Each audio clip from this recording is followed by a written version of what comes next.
Thank you, Mr. Chairman. And thank you to our guests for making the trek out here to share your experiences and wisdom. I represent the Northern Mariana Islands, a U.S. territory in the Western Pacific that is both geographically isolated and strategically vital to our national security. In the Marianas, our airports aren't just travel hubs, they're critical lifelines. We rely on them for access to healthcare, education, commerce, and disaster relief. But right now, our infrastructure is aging. Our runways and terminals haven't seen serious upgrades in decades. And with the collapse of our tourism economy, which is our only industry, the financial viability of even maintaining basic airport operations has been pushed to the brink. The consequences extend beyond our local economy. The Department of Defense is expanding its footprint in the region, particularly on the island of Tinian. But those military activities depend on civilian airports that are under-resourced and in danger of declining further. If we lose the ability to sustain these operations, it won't just hurt our people, it could actually undermine national defense strategy in the Indo-Pacific. And so I'm very grateful for the opportunity to have this conversation and to review the FAA Reauthorization Act to explore critical ways in which we can address some of these issues. I believe we need formulas that go beyond enplanement numbers and consider economic need, geographic isolation, and strategic importance. We need more flexibility, not just for capital projects, but also to cover operational sustainability, especially in airports where flights have dropped or disappeared altogether.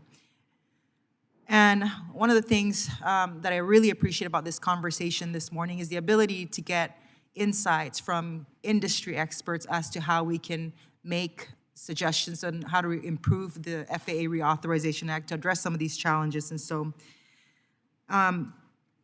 this is a question to the airport operators. I just wanted to hear what are your thoughts, or what have you seen in successful strategies that you have seen or would recommend to help smaller or remote airports attract and retain commercial air service so that smaller hubs like this could be self-sustainable?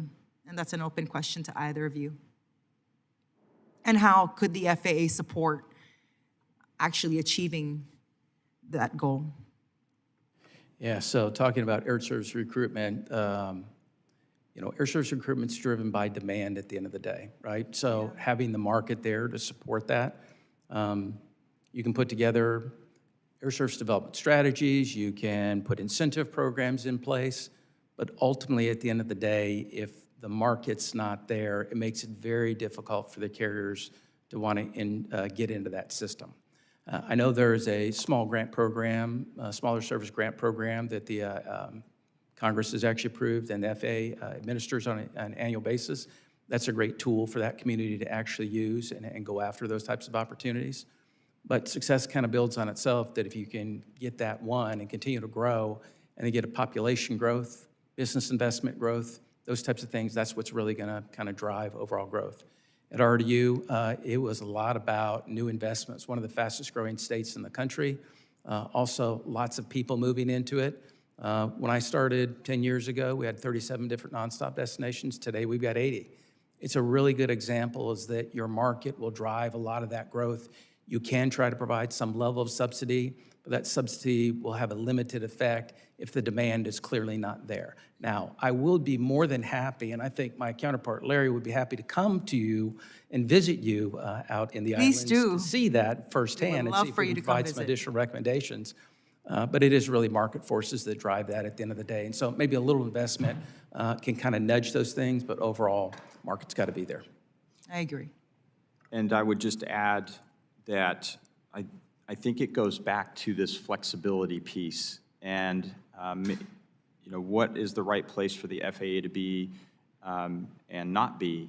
And there have been a number of regulatory attempts around air service in terms of how airports can use their funds to provide financial incentives for attracting airline service. And there's some limitations on that in the revenue use policies, as well as some other specific FAA policies. And I think that the majority of airports would like to see the FAA really not involved in those types of decisions and that they would, again, have more flexibility on how they can use their funds if their top priority is to use their funds in a manner like this. As long as all of the requirements are being met to operate the airport safely, that should be basically the extent to which they're evaluated. Thank you for that.